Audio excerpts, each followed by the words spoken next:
ಒಂದು ದೇಶ ಒಂದು ಚುನಾವಣೆ ಸಂಬಂಧಿಸಿದ ಕೇಂದ್ರ ಸರ್ಕಾರ ಇನ್ನೊಂದು ಹೆಜ್ಜೆ ತೆಗೆದುಕೊಂಡು ಸಂಪುಟ ಅನುಮತಿಯನ್ನು ಕೊಟ್ಟಿದೆ. ಸದ್ಯದಲ್ಲೇ ಲೋಕಸಭೆಯಲ್ಲಿ ಇದರ ಮಂಡನೆ ಆಗುತ್ತೆ, ನಾಳಿದ್ದರಲ್ಲಿ.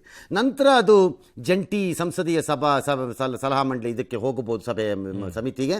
ಅಲ್ಲಿ ಚರ್ಚೆ ಆಗಿ ವಾಪಸ್ ಬರಬೇಕು, ಅದು ಆಮೇಲೆ ಪಾಸ್ ಆಗಬೇಕು, ಅದು ಆಮೇಲೆ ನೋಡೋಣ. ಬಟ್ ಅಷ್ಟರಲ್ಲೇ ಅದನ್ನು ಕಾಂಗ್ರೆಸ್ ವಿರೋಧ ಮಾಡಿದೆ. ಟ್ವೀಟ್ ಮಾಡಿ ಸಿದ್ದರಾಮಯ್ಯನವರು ಈ ಕಡೆ ಮಸೂದೆ ಸಂಸದೀಯ ಪ್ರಜಾಪ್ರಭುತ್ವ ಒಕ್ಕೂಟ ವ್ಯವಸ್ಥೆಗೆ ವಿರುದ್ಧ, ಇದರ ಹಿಂದೆ ರಾಜ್ಯಗಳ ಹಕ್ಕನ್ನು ಮೊಟಕುಗೊಳಿಸುವ ದೂರಾಲೋಚನೆ, ಇದು ಮೋದಿ ಸರ್ಕಾರ ಸರ್ವಾಧಿಕಾರಿ ಧೋರಣೆ ಅಂತ ಕರೆದುಬಿಟ್ರು. ಒಳ್ಳೆ ಬುದ್ಧಿ ಹೇಳೋದು ಬಿಟ್ಟು ಭ್ರಷ್ಟಾಚಾರದ ಐಡಿಯಾ ಕೊಡ್ತಾ ಇದೆಯಾ? ವೈಫಲ್ಯ ಮುಚ್ಕೊಳ್ಳೋಕ್ಕೆ ಗಿಮಿಕ್, ಸರ್ಕಾರ ತನ್ನ ವೈಫಲ್ಯ ಮುಚ್ಕೊಳ್ಳೋಕ್ಕೆ ಗಿಮಿಕ್ ಅಂದರು. ಎಲ್ಲ ಸರ್ಕಾರಗಳು ಗಿಮಿಕ್ಗಳೇ ಮಾಡೋದು ವೈಫಲ್ಯಗಳನ್ನು ಮುಚ್ಚಿಕೊಳ್ಳೋದಕ್ಕೆ. ಏನದು ಅಂದರೆ ಏಕಕಾಲಕ್ಕೆ ಚುನಾವಣೆ ಅಂತಂದರೆ ವಿಧಾನಸಭೆ ಮತ್ತು ಲೋಕಸಭಾ ಚುನಾವಣೆ ಒಮ್ಮೆಲೆಗೆ ನಡೀಬೇಕು. ಒಮ್ಮೆಲೆ ಅಂದರೆ ಒಂದೇ ದಿನ ಅಲ್ಲ, ಅದು 2 ತಿಂಗಳೋ 1.5 ತಿಂಗಳೋನೇ ನಡೆಯುತ್ತೆ ವಿವಿಧ ಹಂತಗಳಲ್ಲಿ.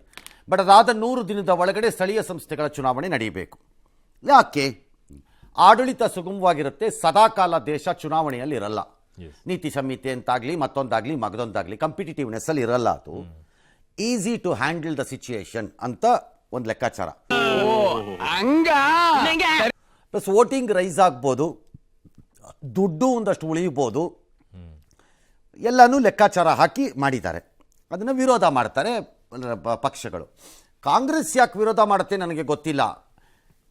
ರಾಜ್ಯ ಪಕ್ಷಗಳು ವಿರೋಧ ಮಾಡಕ್ಕೆ ಒಂದು ಅರ್ಥನಾದ್ರೂ ಇದೆ, ಕಾಂಗ್ರೆಸ್ ಯಾಕೆ ವಿರೋಧ ಮಾಡುತ್ತೆ ಗೊತ್ತಿಲ್ಲ ನನಗೆ. ಅಣ್ಣ ನೀನ್ ಹಿಂಗೆ ಕಂಡ್ರ ಜೋಬ್ಗೆ ಇರುವಬಿಟ್ಟು ಇಪ್ಪೆ ಇಕ್ತಿದ್ರೆ ಹೊಗೆ ಕಾರ್ಯಕ್ರಮಕ್ಕೆ ಯಾವನ್ ಮೋರ್ತಾ ಇರ್ತಾರೋ ಗೊತ್ತಿಲ್ಲ. ರಾಜ್ಯ ಪಕ್ಷಗಳು ಲೈಕ್ TMC DMK ಯಾರ್ಯಾರೋ ಡ್ಯಾಶ್ ಅವ್ರೇನು ಹೇಳೋದು ಅಂದರೆ, ನೀವು ಈ ರೀತಿ ಎರಡನ್ನೂ ಒಟ್ಟಿಗೆ ಮಾಡಿದಾಗ ರಾಷ್ಟ್ರೀಯ ವಿಷಯಗಳ ಆಧಾರದ ಮೇಲೆ ಏನಾದ್ರು ಆ ಚುನಾವಣೆ ನಡೆದು ಬಿಟ್ರೆ, ಲೈಕ್ ಪುಲ್ವಾಮಾ ನಮಗೆ ಹೊಡೆಯುತ್ತೆ ಏಟದು ರಾಜ್ಯದಲ್ಲಿ ಅಂತ.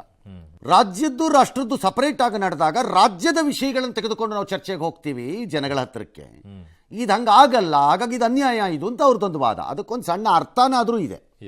ಕಾಂಗ್ರೆಸ್ದೇನು ಸಮಸ್ಯೆ ಮಾಡದಣ, ಊರೆಲ್ಲ ಹೊಲದ ಕಡೆಗೆ ಹೋದ್ರೆ ಈ ನನ್ನ ಮಗ ಕೆರೆ ಕಡೆಗೆ ಹೋಗ್ತಾನೆ. ಬೆನಿಫಿಟ್ ಆದ್ರೆ ಇವ್ರಿಗೂ ಆಗ್ಲೇಬೇಕಲ್ಲ. ಒಂದು ಎರಡನೇದು, ಭಾಳ ರಾಜ್ಯಗಳಲ್ಲಿ ಅಟ್ಲೀಸ್ಟ್ 4-5 ರಾಜ್ಯಗಳು ಲೋಕಸಭಾ ಚುನಾವಣೆ ಜೊತೆಲೇ ಹೋಗುತ್ತವೆ.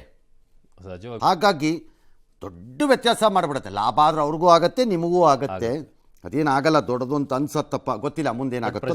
ವಿರೋಧಿ ಅಂತಾರಲ್ಲ, ಎಲ್ಲಾನು ಪ್ರಜಾಪ್ರಭುತ್ವ ವಿರೋಧಿನೇ, ಎಲ್ಲನೂ ಪ್ರಜಾಪ್ರಭುತ್ವ ವಿರೋಧಿನೇ.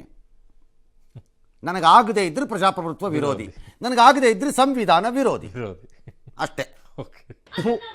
ಈ ಬಡತವಿಂದ ದೇಶ ಉದ್ಧಾರ ಆಯ್ತದ. ಇಲ್ಲಿಗೆ ನಮ್ಮ ಕೇಂದ್ರದ ಪ್ರಸಾರ ಮುಕ್ತಾಯವಾಯಿತು. ಜೈ ಹಿಂದ್. ನಾನ್ ಸತ್ಯ ಹೇಳ್ತೀನಿ, ಊರಲ್ಲಿರೋರಿಗೆಲ್ಲ ನನ್ನ ಬಗ್ಗೆ ಬೇಜಾರು. ನಾನು ವರ್ಷ ನನ್ನ ಮಗ, ಕಚ್ಚರ ನನ್ನ ಮಗ.